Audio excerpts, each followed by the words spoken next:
हरिओम। अभी अभी अयोध्या में श्री राम लल्ला पधारे हैं। उस अवसर पर उसे पधारने की आप सबको बधाई हो और उसके साथ जय श्री राम।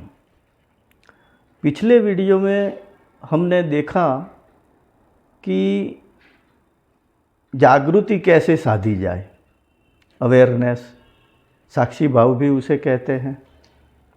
तो वो कैसे साधी जाए, तो हंसो प्रैक्टिस करना है। तो हंसो प्रैक्टिस के लिए अगर आपको सरलता नहीं है तो मैं एक टिप दे रहा हूँ, वो आप ज़रा ध्यान से सुनिए।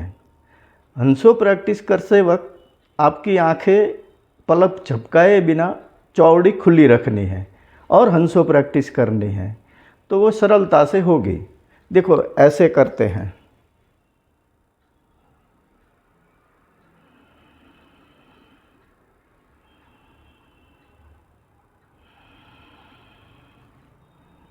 ऐसे करने से वो सरलता से हो जाएगा। अगर तब भी नहीं हो रहा है तो उसके लिए निराश नहीं होना है। उसके लिए दूसरा समाधान भगवत गीता में दिया हुआ है। भगवत गीता के अध्याय 5 में 10वां श्लोक है, वो सुनिए। ब्रह्मण्याधाय कर्माणि सदंगः त्यक्त्वा करोति यः लिप्यते न स पापेन पद्मपत्रमिवाम्भसा। भगवत गीता अध्याय 5 श्लोक 10।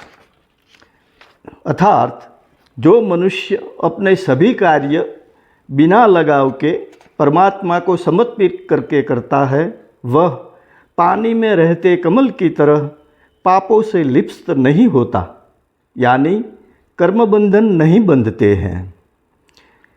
इस तरह भगवत गीता में स्पष्ट रूप से कहा गया है कि अगर दिनचर्या सह सभी कार्य अपने इष्ट देव को समर्पित करके करते हैं तो साक्षी भाव यानी जागृति सध जाएगी। अब चलते हैं आज के विषय की ओर। आज का विषय है प्राणोत्थान, मतलब प्राण शक्ति का उत्थान, अवेकनिंग ऑफ कॉस्मिक एनर्जी। तो आज का वीडियो शुरू करते हैं। प्राणोत्थान पार्ट 1। हरिओम। ईशावास्य उपनिषद में प्रथम जो मंत्र दिया गया है वो प्रार्थना रूप है और वो शांति पाठ है। वो हम सुनते हैं। सुनिए। ओम पूर्णमदः पूर्णमिदं पूर्णात् पूर्णमुदच्यते पूर्णस्य पूर्णमादाय पूर्णमेवावशिष्यते। ओम शांतिः शांतिः शांतिः। अर्थात वो पूर्ण है, ये पूर्ण है। पूर्ण में से पूर्ण निकालते हैं तो पूर्ण ही बचता है, या पूर्ण में पूर्ण को डालते हैं, जोड़ते हैं तो भी पूर्ण ही रहता है। उदाहरण के तौर पर समुद्र को लेते हैं। समुद्र से बहुत सारा पानी निकाल लिया जाए तब भी वह पूर्ण रूप से समुद्र ही रहेगा, और सारी नदी उसमें समा जाए तब भी वह पूर्ण रूप से समुद्र ही रहता है। जबकि समुद्र है तो परिधि में ही, परंतु भगवान परमात्मा की कोई परिधि नहीं है, वो अनंत है।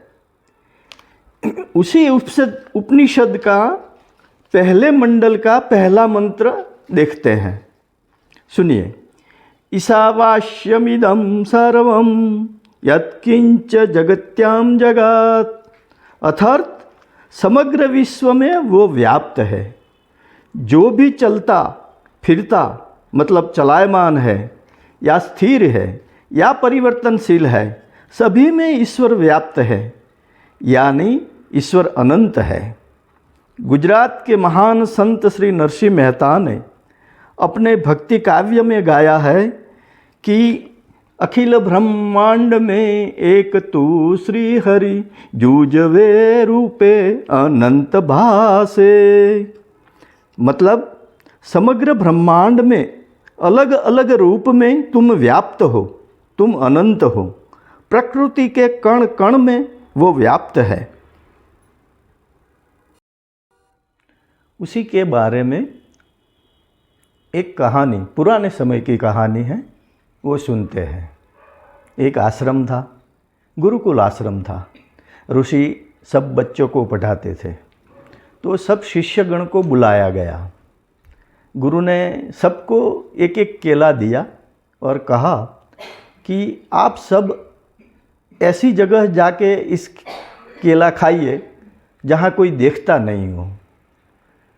अगर कोई देखता है आपको तो वो केला आपको नहीं खाना है। वो सबको केला बांट दिया गया, सब चले गए। आधे घंटे में सब वापस आ गए, बोले केला खा लिया। एक शिष्य नहीं आया था। वो थोड़ी देर बाद वही केला लेकर वापस आ गया। गुरु ने पूछा, क्या हुआ भाई, तुम्हें कोई ऐसी जगह नहीं मिली जहाँ कोई देखता ना हो? उसने कहा, गुरुजी, आपने तो सिखाया है कि कण कण में परमात्मा व्याप्त है, तो मैं कहाँ जाके केला खाऊंगा? सब जगह वो देख रहा है, तो मैं केला नहीं खा सका। इस तरह परमात्मा सभी में व्याप्त है। बीज में, वृक्ष में, पशु में, पंखी में, मनुष्य में, मतलब सभी प्राणी में परमात्मा व्याप्त है।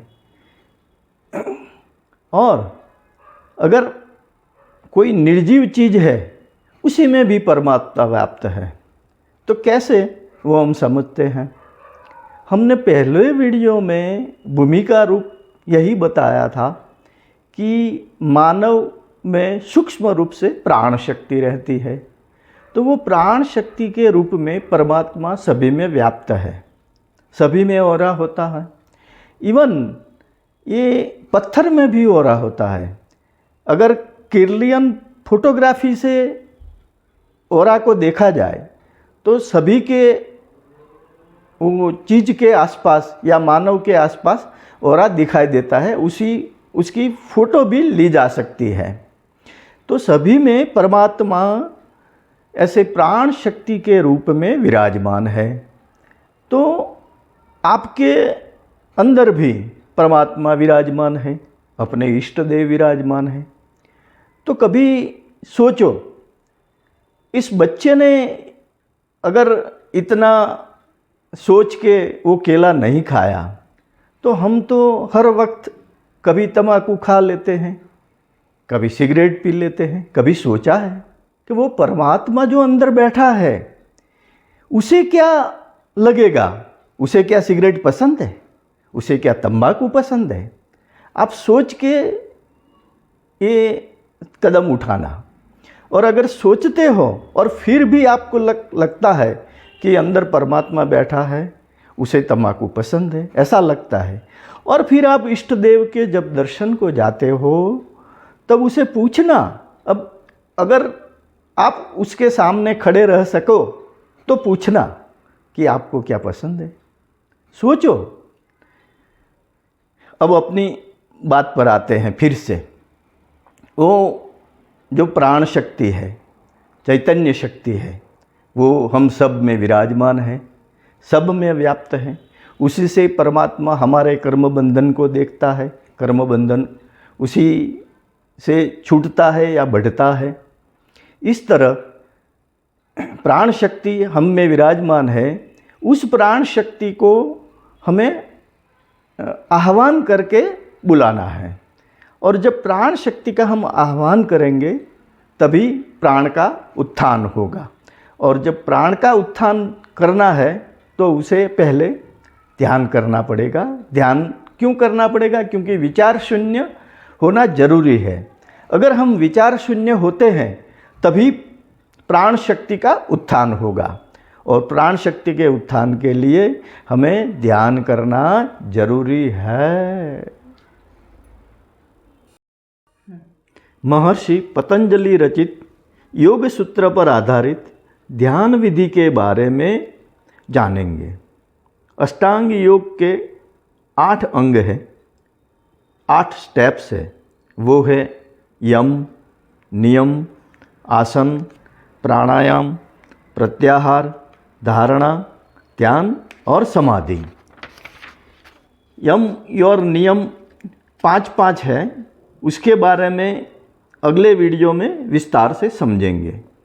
प्राणोत्थान के लिए हर दिन नियमित रूप से ध्यान करना आवश्यक है। उसमें प्रथम है आसन। आसन अर्थात बैठने की स्थिति। आप पहले अपने घर में एकांत रूम का चयन कीजिए। उसमें पूर्वाभिमुख होकर सूती या ऊनी आसन लगाकर उस पर बैठना है। शरीर का कोई भी अंग फर्श पर अर्थिंग ना हो, वो हमें ख्याल रखना है।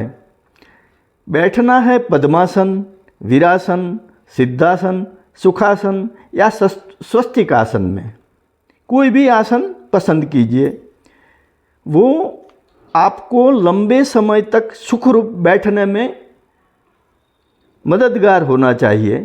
उसमें आपके पांव अगर दुखते हैं तो दूसरा आसन पसंद कीजिए, लेकिन बैठना लंबे समय तक है वो ध्यान में रखकर आप आसन पसंद कीजिए। ऐसे आसन में बैठने के बाद पहले ओम का उच्चारण करना है। ओम का उच्चारण सही तरह से करना जरूरी है। ओम का उच्चारण 11 बार कर सकते हैं, और कम बार करें तो भी कोई हर्ज नहीं है, जैसा आप ठीक समझे कर सकते हैं। ओम का उच्चारण ऐसे करना है, देखो,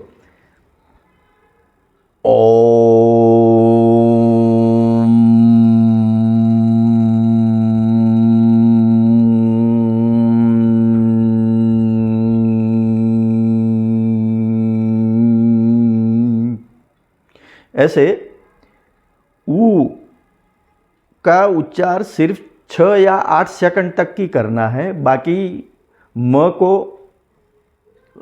लंबा करना है ऐसे। और जो ओम कैसे बोलते हैं, देखो, ओम ऐसे नहीं, ऐसे गले में से निकलता है, अपने आप निकलता है, कुछ करना नहीं है आपको, सिर्फ मुंह खोलना है। ओम किसी तालू, जीभ, दांत, होठ किसी से आधार लेके नहीं बनता है, अपने आप निकलता है ओम। देखिए, फिर से देखिए,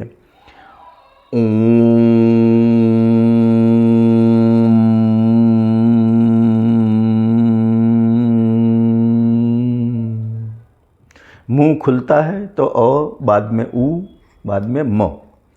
उसमें किसी का आधार की ज़रूरत, मुंह में किसी से भी टच करने की ज़रूरत नहीं होती है। और ओम 11 बार उच्चार करने के बाद अब हम प्राणायाम करेंगे।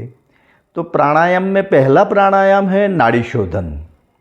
नाड़ी शोधन मतलब नाड़ी की शुद्धि। हमारे शरीर में कई नाड़ियाँ हैं और हमारा शरीर हर वक्त शुद्ध नहीं रहता है, तो पहले हमें उसे शुद्ध करना है। और ये नाड़ी शोधन प्राणायाम अगर आप अभी शुरू कर रहे हैं तो नाड़ी शोधन प्राणायाम पहले 3 महीने तक करना है। बाद में अगर आपको लगे कि मैं पूरा स्वस्थ हूँ और नाड़ियों की शुद्धि 3 महीने में हो जाती है, तो नाड़ी शुद्धि प्राणायाम आपको 3 महीने तक करना है। वो उसका जो प्रैक्टिकल है वो हम अगले वीडियो में देखेंगे। ये नाड़ी शुद्धि प्राणायाम कम से कम 20 बार करना है, और उसमें ख्याल रखना है स्वर विज्ञान का भी, तो अगले वीडियो में हम वो देखेंगे। नाड़ी शुद्धि प्राणायाम के बाद आता है पहले कपालभाति। कपालभाति आप सब जानते हैं, लेकिन करना धीरे से है। इतना जैसे जोरों से लोग करते हैं ऐसे नहीं करना है, धीरे धीरे होले होले, क्या जल्दी है। तो वो 100 बार करना है। फिर आता है अनुलोम विलोम। अनुलोम विलोम भी ऐसे जल्दी से नहीं करना है, वो भी धीरे से होले होले करना है, और वो करना है हमें 20 या 25। ठीक है। फिर बाद में आता है भ्रामरी प्राणायाम। जैसे कान को ऐसे लगा के ऐसे करते हैं, वो भ्रामरी प्राणायाम है। तो भ्रामरी प्राणायाम 5 या 7 बार करना है। ये तीनों प्राणायाम एक ऐसे अनुपात में करके बाद में फिर 2 बार फिर भी करना है, मतलब 3 बार कुल करना है। 3 बार उसे बारी बारी करना है उसी अनुपात में, 100, 25 और 7। यही अनुपात में ये प्राणायाम, तीनों प्राणायाम 3 बार करना है। और नाड़ी शोधन प्राणायाम सिर्फ 1 बार 25 करना है, 20 या 25 करना है। फिर आगे चलते हैं। आगे आता है प्रत्याहार। तो प्रत्याहार के पहले अगर आप इष्ट देव का स्मरण करें तो अच्छा रहेगा। अगर इष्ट देव के बदले अगर आप करना चाहे अथवा दोनों करना चाहे तो गायत्री कर सकते हैं। गायत्री मंत्र वैसे प्राण का आह्वान ही है, वो हम बाद में पूरा समझेंगे। अभी इतना बता दूं कि प्राणायाम के बाद गायत्री करना है और इष्ट देव का स्मरण करना है। तो ऐसे आंखें बंद करके ही प्राणायाम करना है। ओम भी आंखें बंद करके ही करना है। और आपकी आंखें बंद है तो आप ऐसे बैठ जाइए, ऐसे आंखें बंद के बैठ जाइए। तभी ये जो प्राणायाम वगैरह आपने किया है और गायत्री मंत्र भी किया है, तो उससे क्या होगा, उससे अगला स्टेप अपने आप बन जाएगा। अगर नहीं बनता है तो आपको उसको थोड़ा ध्यान रख के करना है। अगला स्टेप है, तो तीसरा स्टेप है प्रत्याहार। प्रत्याहार मतलब सभी इंद्रियों के जो धर्म है उसे परे हो जाना। जैसे सुनना, देखना, सूंघना, ऐसे स्पर्श, ऐसे सभी धर्म से परे हो जाना है हमें। तो जो प्राणायाम हम करते हैं उसी के फलस्वरूप ये हो जाएगा। अगर नहीं होता है तो आप ये जागरूक रह के ये करना है। जैसे कछुआ है, वो अपनी पीठ के नीचे सभी अंगों को खींच लेता है, वैसे संकोचन करना है। ठीक है। फिर आता है आगे धारणा। धारणा मतलब आपको आंखें बंद रख के कहीं पर वो ध्यान को लगाना है। तो ध्यान कहाँ आंखें बंद करके कहाँ लगा सकते हैं? यहाँ, इसे आज्ञा चक्र बोलते हैं और थर्ड आई भी बोलते हैं, वहाँ लगा सकते हैं। ये नासाग्र पर लगा सकते हैं। अगर आंखें ऊंची नहीं जा रही है तो यहाँ तक आएगी तो यहाँ लगा सकते हैं।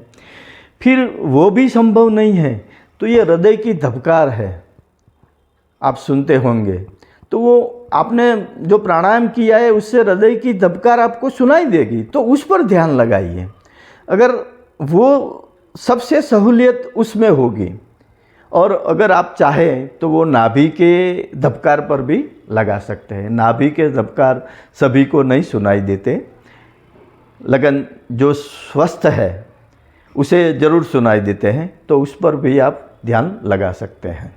तो वो वहाँ आपका मन वहाँ जैसे बांध देना है, उस जगह एक ही जगह बंधे रखना है। और वो आधे कलाक तक रखना है, आधे घंटे तक रखना है।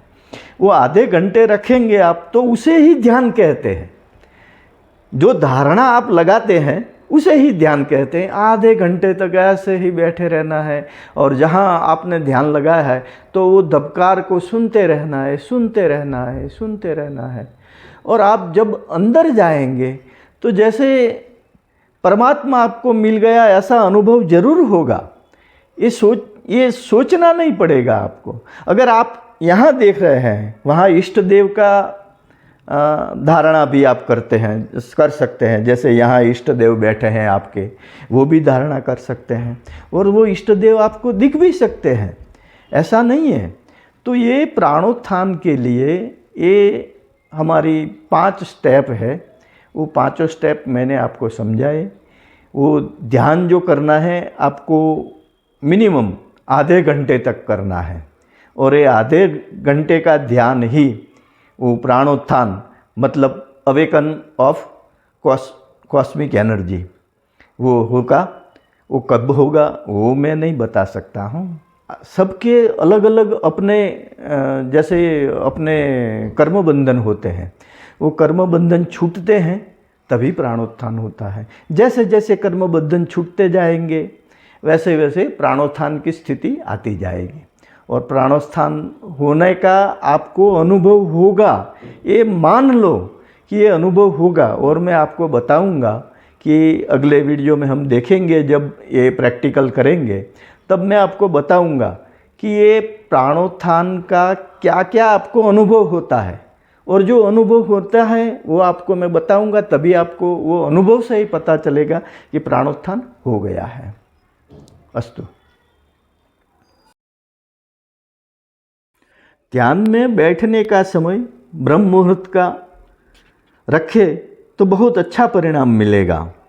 सूर्योदय के समय के पूर्व का 96 मिनट का समय ब्रह्म मुहूर्त का समय कहलाता है। ऐसा कहा जाता है कि उस समय दैवी शक्तियाँ कार्य करती है। अगर ये समय शक्य ना बन पाए तो सुबह या शाम का समय अच्छा रहता है। चाय या कॉफ़ी अगर आपने पी ली है तो आधे घंटे के बाद, और अगर नाश्ता किया है या खाना खाया है तो 2.5 घंटे के बाद कभी भी आप ध्यान कर सकते हैं। अभी वीडियो लंबा हो गया है, इसलिए ध्यान का प्रैक्टिकल अगले वीडियो में देखेंगे।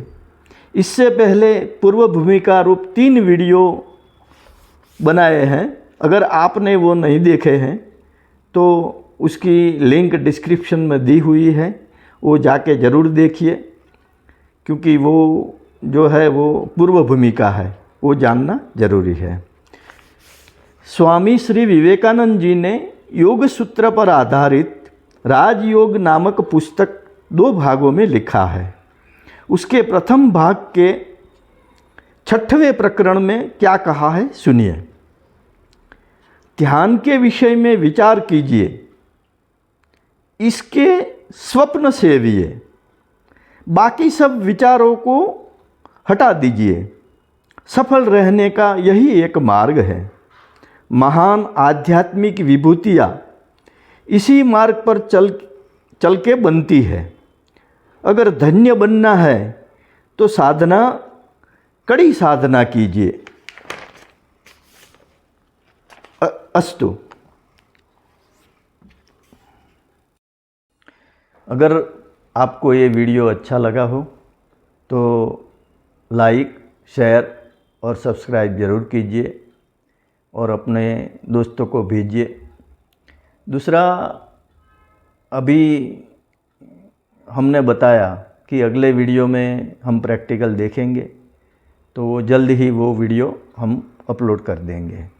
अभी विश्व कल्याण की प्रार्थना करते हुए हम एक श्लोक गाएंगे। आप भी विश्व कल्याण की प्रार्थना में मुझसे जुड़ सकते हैं।